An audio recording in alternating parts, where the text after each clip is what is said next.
Hi, wrestling fans, here at ringside with a new man here in the Mid-Atlantic area, although not a stranger to professional wrestling by any stretch of the imagination. This is Seth Clayton Burns. Mr. Burns, I understand you're surrounded by a little bit of controversy coming into the Mid-Atlantic because we know that you represent Carson Kane and his modeling and wrestling aspirations. But we understand that you also have some financial interest representing the Fighters Club. And Carson Kane no longer in the Fighters Club. They've had an issue with the Cruiserweight Championship and all.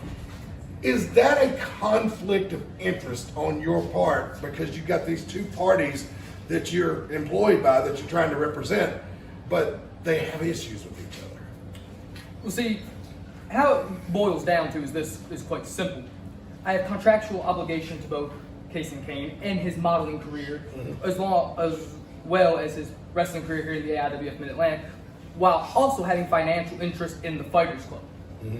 Me being the consummate professional I've always been, have decided that I will do my best to try to keep those two icebergs from colliding. We do not need what happens when the Titanic meets the Hindenburg, and that is what will happen if Carson Kane and the Fighters Club comes to blows.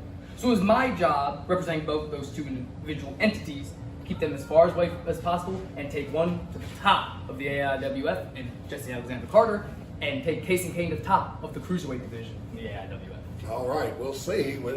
Could it be a conflict of interest? Mr. Burns says no. We'll find out in the upcoming weeks. Thank you for your time, sir. Well, every year we have the dangerous Don Carson Memorial Tag-Team Tournament. We get it underway. We have it over 2 or 3 shows and then have the finale, usually in July. And I think that's what we're going to do again this year. But for those of you who don't know, Dangerous Don Carson, AIWF Hall of Famer, one of our greatest champions, was here pretty much, Brian, am I right in saying this, from the beginning, right, of the AIWF. Dangerous Don Carson was here.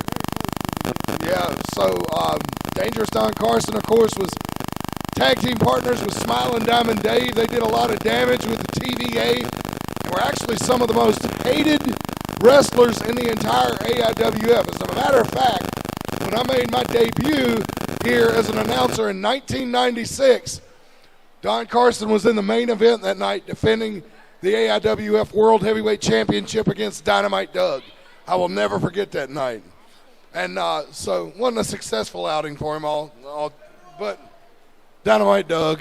Yeah, I didn't want to mention that part, but anyway, so every year we pay tribute to Dangerous Don Carson with this tag team tournament, and we're going to start it right now. Are you guys ready? Ladies and gentlemen, the following contest is a first-round contest in the 2023 Dangerous Don Carson Memorial Tag Team Tournament. And with that, wrestling fans, welcome to another edition of AIW Mid-Atlantic Championship Wrestling here in Mount Airy, North Carolina. Bob Dalton with Hall of Famers Brian Danzig and Sergeant Stryker alongside the fellas. As Matt just said, this is the first round of the Don Carson Tag Team Tournament, and both of you guys tangled with those guys. So during this match, if you have any input, please let us know, and feel free to let the fans know more about it if don't know it. Well, yeah, you're absolutely right. This is a very prestigious tournament here in the AIWF to memorialize one of the greatest tag team wrestlers in the history of the AIWF. A lot of the wrestlers introducing first. He weighs in tonight at an even 200 pounds. From Lexington, North Carolina, Logan Quindell.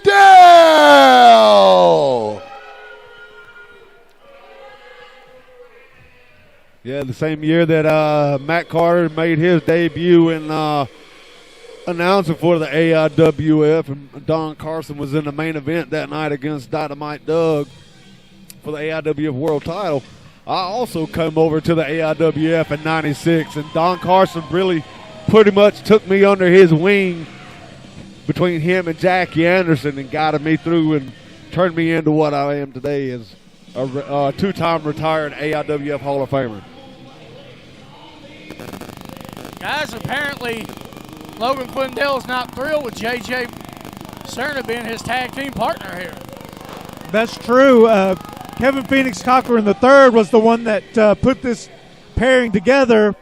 If you saw on the Facebook page, when he made this pairing, is a very unusual pairing. However, these both of these men are great singles competitors, and however, they have their hands full tonight. That's right. Because you know who this is. Yep.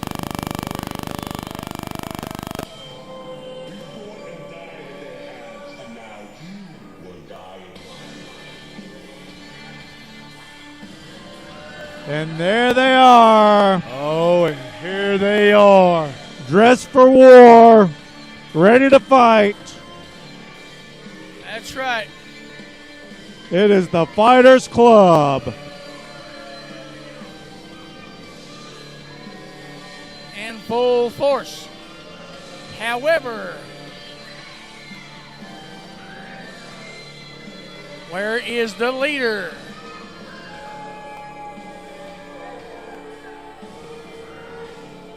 It'll be Looks like interesting. the Fighters Club's actually stepping up their game. They're all in the same T-shirt and matching pants. They're showing their solidarity, showing that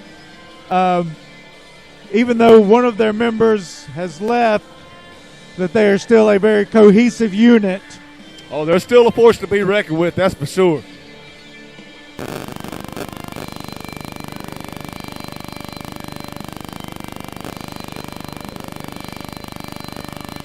And it looks like Azrael and David Parrish will be the ones representing the Fighters Club in this matchup.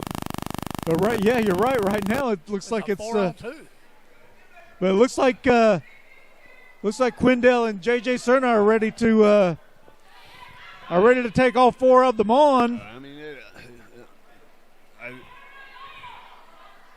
mean.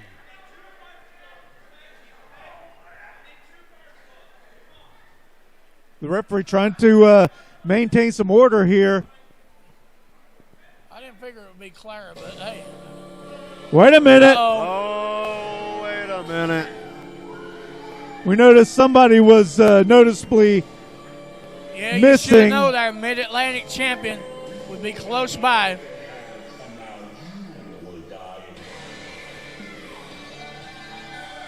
And There he is. comes.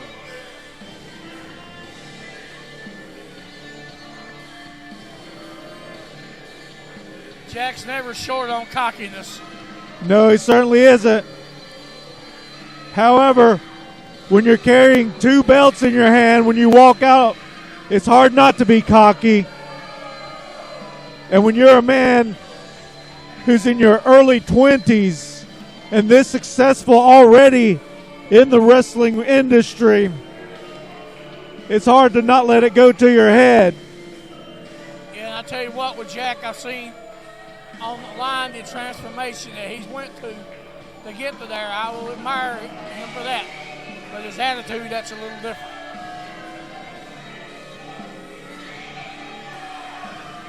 And of course, overall, here in the AIWF Mid-Atlantic, the Fighters Club are one of the most hated groups in the AIWF Mid-Atlantic. However, you can see in this crowd several people wearing the Fighters Club T-shirts. They have their fans. Yeah, they actually have their followers. Just like back in the day. First, let me Four introduce Horsemen. Logan Quindell's tag team partner, weighing in tonight at 195 pounds, from Winston-Salem, North Carolina, J.J. Serna. And their opponents, introducing first, he is one half of the AIWF Mid-Atlantic Tag Team Champions. A member of the Fighters Club, he weighs in tonight at 180 pounds, from Mox Vegas, David Page. Yeah, and David just came back from a successful outing out in His Kansas last tag team week where he had partner success. weighs in tonight at 275 pounds, he is the reigning AIWF Mid-Atlantic Heavyweight Champion from Mox Vegas, the Jehovah of Jiu-Jitsu, the Master of Muay Thai, the God of Combat Sports, Jack!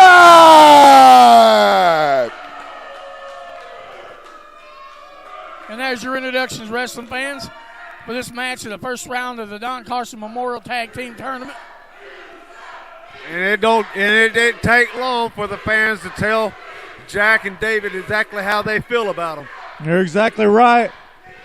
You know, I'm curious what Quindell and Serna, their strategy in this matchup, because if I were them, I would have guessed.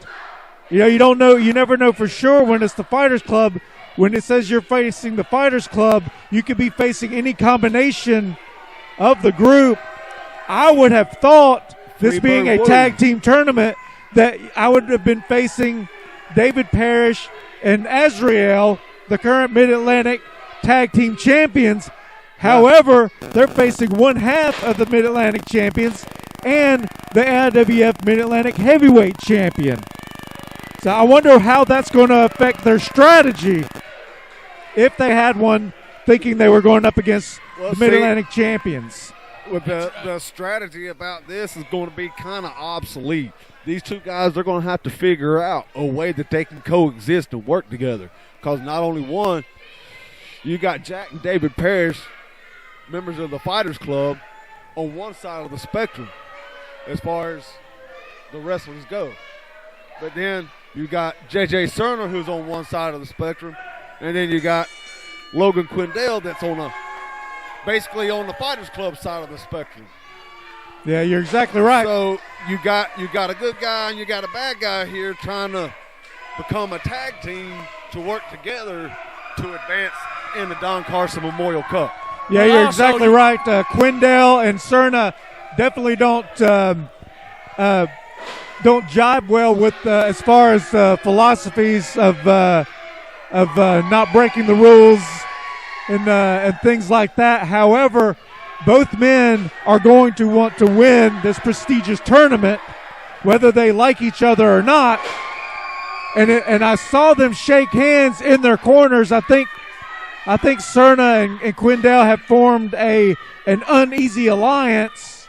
However, we'll see how well that alliance holds together once things really start clashing here in the ring.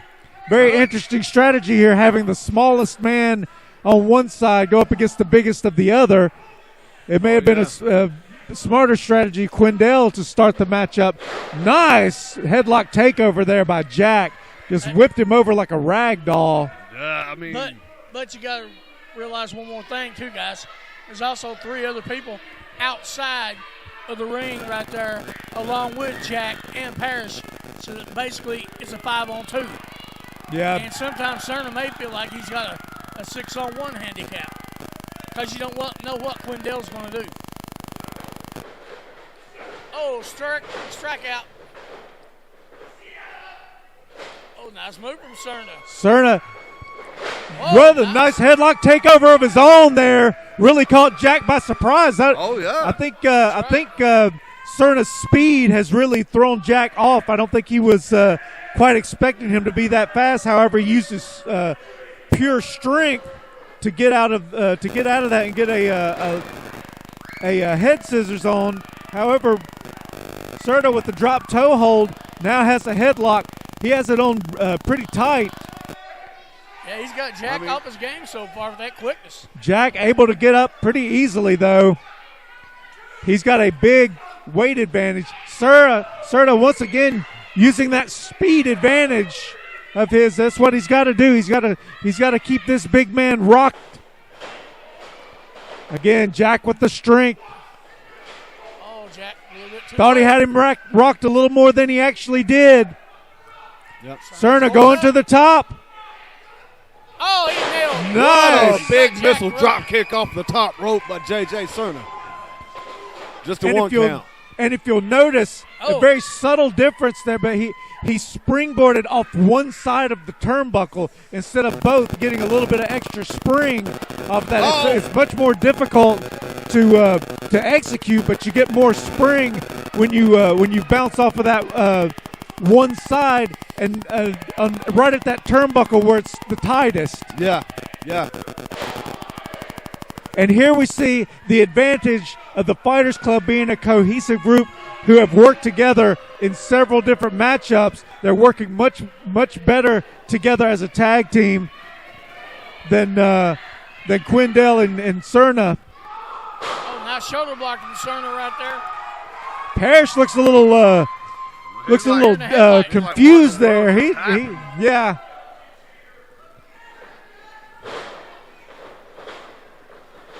Nice leapfrog. Blocked the hip toss. Blocked again. Nice big hip toss there by JJ. Goodness. Got the headlock. Going for the tag. Logan Quindell in there for the first time. Double team. Nice double drop kick there. Goes for the pin. Parrish trying to get the tag. Front face lock by Quindell. Puts his head into the turnbuckle. Big shot right to the gut. Another one. That'll take the breath right out of you. Oh, yeah, it sure will. That's Right there in them. Hooked him in. Nice snap suplex with the float over. Shades of Barry Windham there.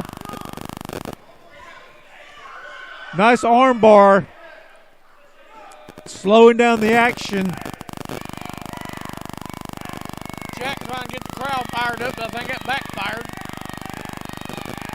Parrish, blatant hair pull. Jawbreaker. Nice right there.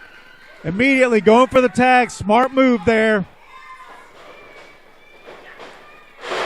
Oh. Nice maneuver there by Quindell. This could be it. Count.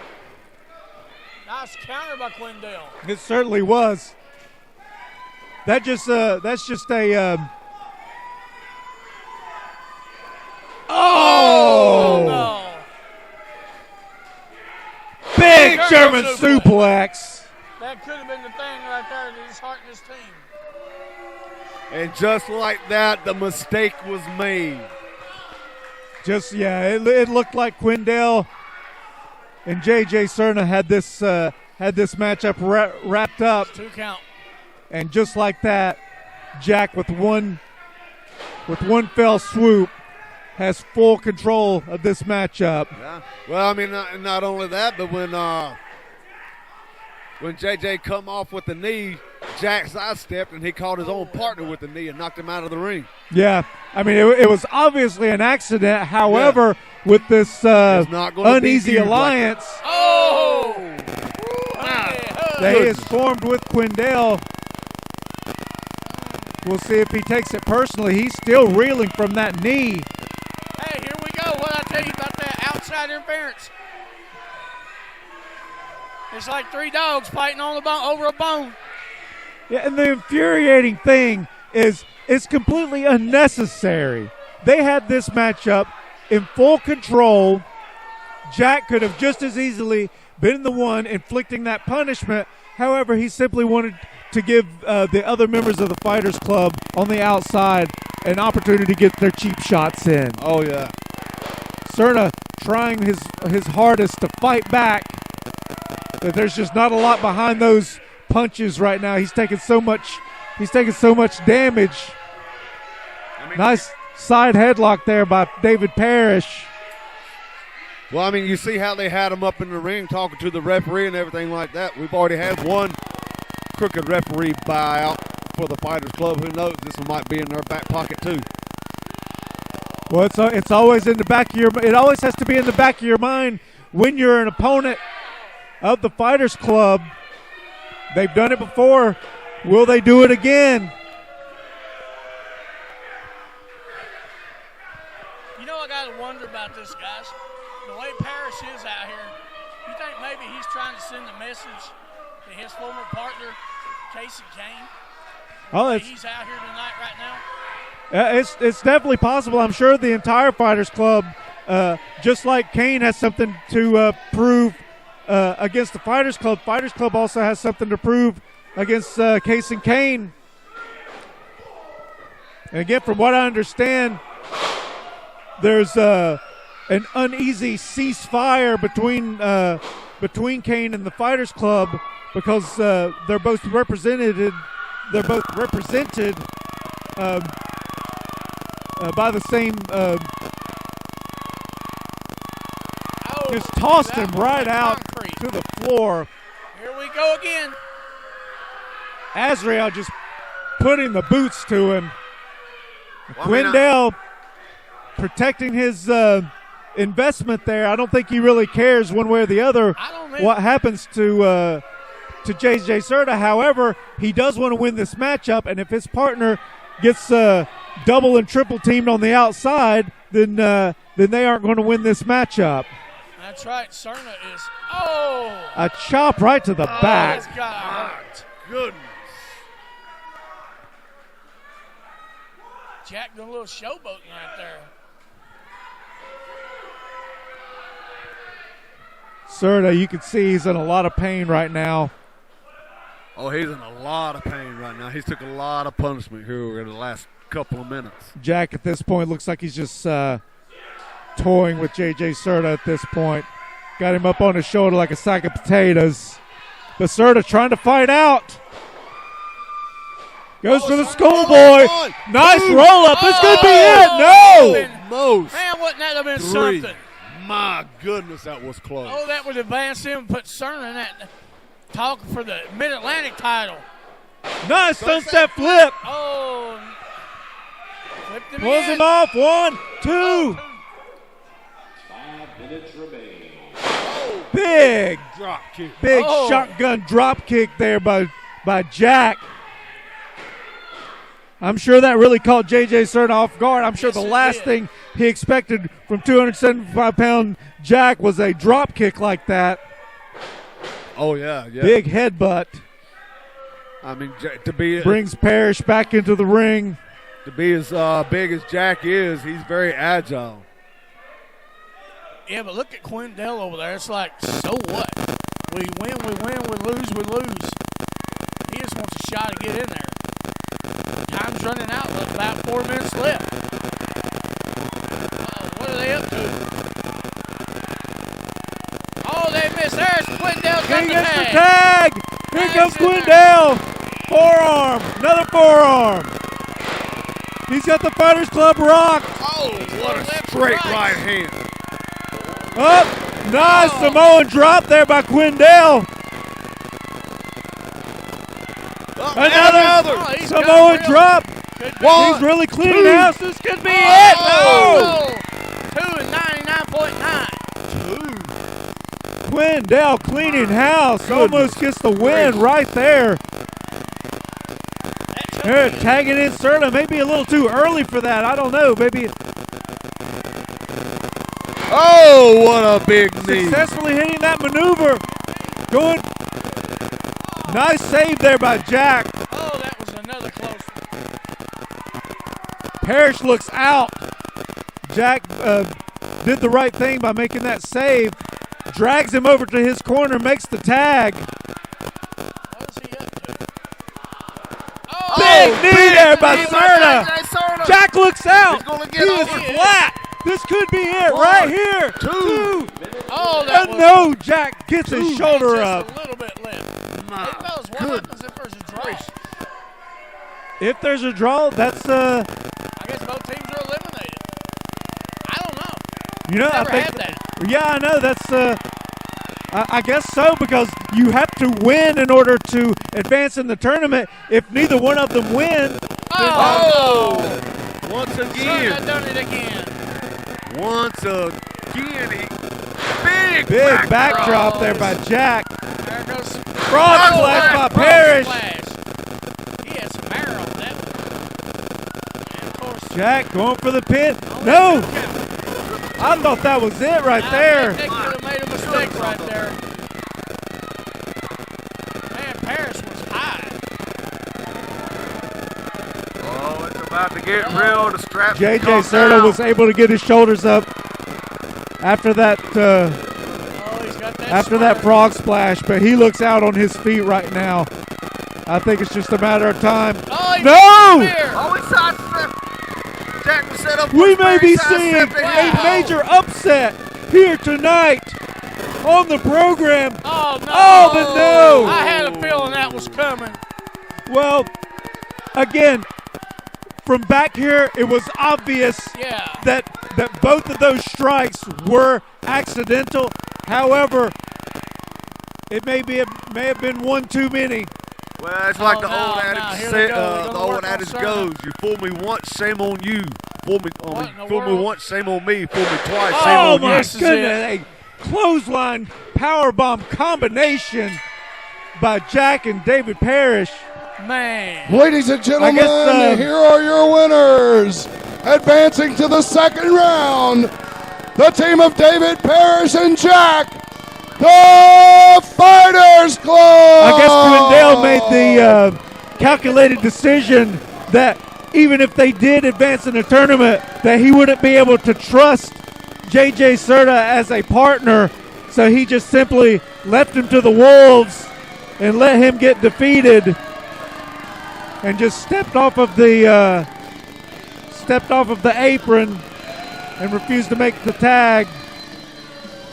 And even though he does not advance in the prestigious tournament, like I said, he just made the calculated decision that he wouldn't be able to trust his tag team partner. I mean, that's the only explanation I could think of. I wonder if Quindell is going back into the ring. I wonder maybe if he's going to try to mend this.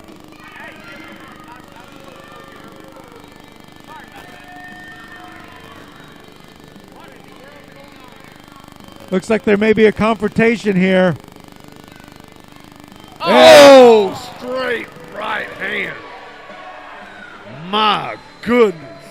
Quindell is not in a good mood. No, he certainly isn't. And again, it's hard not to blame him. He got hit by his partner twice in the matchup. And again, it's easy to see from the outside that it was an accident. However, when you're the one getting hit and it happens 2 times, I mean, I can't say I 100% don't blame the guy. Yeah, but why would he want to get Quindell as his partner to start with? So it looks like these guys will not advance in the tournament. Oh, curb stomp. Come on. And with that, folks, let's go take a quick break in the action, and we'll be right back.